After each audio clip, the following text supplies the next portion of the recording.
Welcome back to Sunrise Daily. We're going over to Abuja studios now, where we'll be joined by Dr. Umar Ardo, who is a member of the People's Democratic Party, is also an academic. Morning, and thank you for joining us today, Dr. Ardo. Yes, indeed, the presidential elections are over, but you did have some comments about how it all turned out. Could you start by sharing them with us today? Sorry, please, I didn't hear your Can you hear me now, though? Yes. All right, let's get your experience about what transpired with respect to the presidential elections. Well, in my state, Adamawa State, the election went very peacefully, and in spite of the security challenges there, we had no any incident. There was no any threat either from the political parties or from the security agencies or from any quota. So it went well, and although the PDP was defeated in virtually all the elections, but it went well. We are satisfied with the way it was conducted. Well, what are some of yes, you've said it went well, but I'm sure that you must have encountered some challenges and possibly some areas where you might want INEC to look into, especially with the elections that are coming in on April 11. Do you have any areas? Yeah, the main area is actually that of the card reader. And the experience that we had was not the card reader per se, but the operation of the card reader. Some of those officials operating the card readers, they did not have a very fair knowledge of how to do it. For example, there was a ballot unit where the card reader could not just open, and we thought it was in the card reader. So it had to take it back to the local government. From the local government, they had to get somebody from the state, and there was only one technician that covered the entire local government areas. And at the end of the day, they just the guy just closed it up, and he did not know how to use the password to reopen it. So the election, the accreditation did not start until probably around 1 o'clock, and election did not start until around 5:30, and they did not end until around 1 in the night. So that one and one or two other areas, no more. But actually, it's on those who are operating the card readers.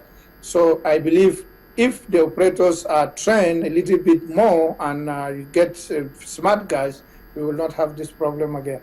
So is it something, you notice that challenge, and even though some people have asked for more personnel, people are wondering how that is going to work in the next, we have just 1 week before April 11th, it would seem. Will you still recommend that this card reader be used for the governorship elections? Yes, I believe strongly, and I had advocated for the card reader, and I, even in 2011, had advocated for electronic voting. It's very important that we eliminate the three major areas of rigging in our electoral system, which are one, irregular voting, two, multiple voting, and then three, vote allocation, where voting will not just take place all together and then results are just written out.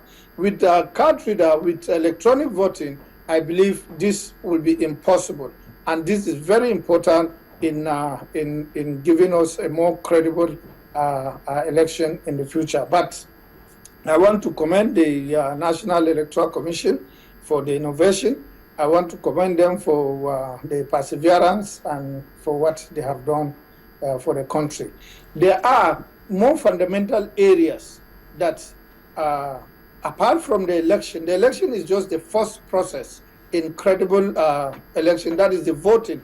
It's just the first process. There is another fundamental area that INEC must have to improve upon. And I have noticed that in the 2011 election. You see, in spite of everything that we have said, the election is credible, the election is free, the election is fair, that there are areas where people that there are irregularities. Now, these irregularities will obviously be taken before the election tribunals. And INEC must have to come up with the ballot papers in the form that they were, in the form that the elections were conducted. That is to say,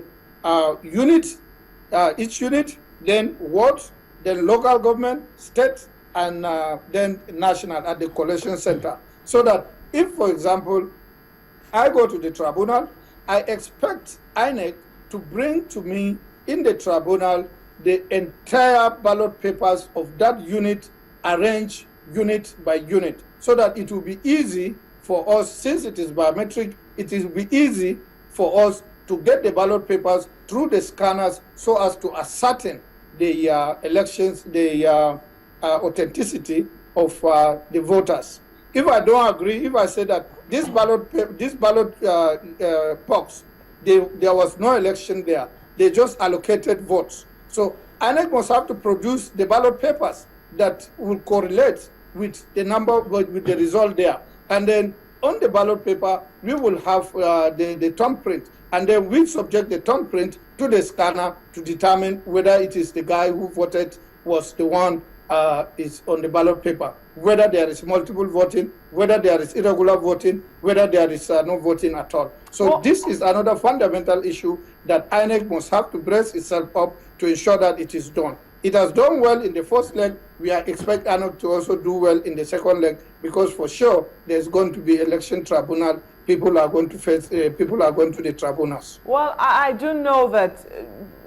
Yes, you have given this example, especially in respect to election petition tribunals, but the entire idea behind this is also to ensure that less and less people have any reason to go to the tribunal. It's supposed to ensure that people are saying that this is what the votes are, and the elections are credible. It should be acceptable to all people. So the question now will be, do you really still see people, because you've said that people are going to go to the tribunals, does it mean then that the card reader has worked or hasn't worked if we're still going to be going to the tribunals? Well, the tribunal will determine that. So I believe that less petitions will be seen this time around, but certainly there are going to be petitions before the tribunals. And if in the tribunal these things are determined, then next election there will be fewer again that will go to the tribunal. So over a period of time, less and less, until we reach a point where there will be no tribunal. I don't know whether we ever reach that point, because we are not perfect. And these things, they obviously irregularities, maybe not of the heart, or maybe not of the head, whatever, but there are going to be mistakes, being human, and people usually challenge these mistakes, and that people have to pay for the mistakes that they commit. So there are going to be tribunals for sure, but it may not be as huge as we have seen before, and over a period of time, it is going to be less and less. Well, surely the tribunal, we'll come back to the tribunal matter, but another issue here, even so many Nigerians have talked about it, is the accreditation process leading up to our elections. It takes almost forever for the accreditation to start, and now that we have seen the possibility of having elections continue the next day, which we saw in some other states from Saturday into Sunday, some are suggesting, can't accreditation be for an entire day and voting takes place the next day? So you can start your accreditation process from 8 in the morning till, for instance, 6 in the evening, and the next day people just come in and vote.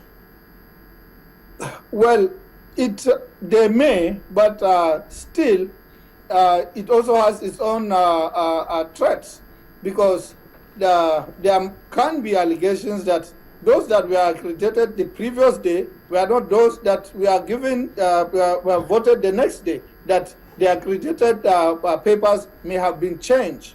So it could be, but it is all about trust.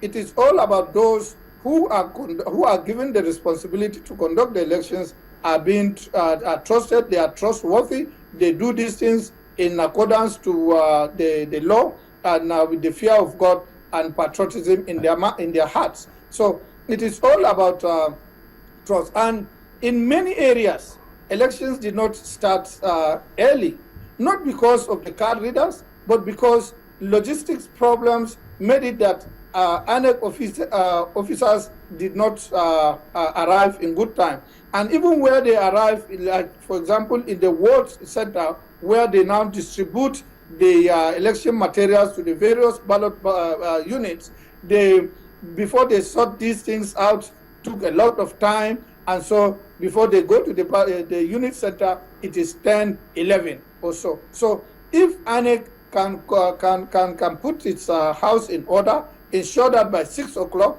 all INEC officials have arrived the ward collection center, and by 8 o'clock, all INEC officials are at the units and accreditation starts, then we will have no problem. 4 hours or 5 hours is more than enough to do accreditation of up to 1,000 people.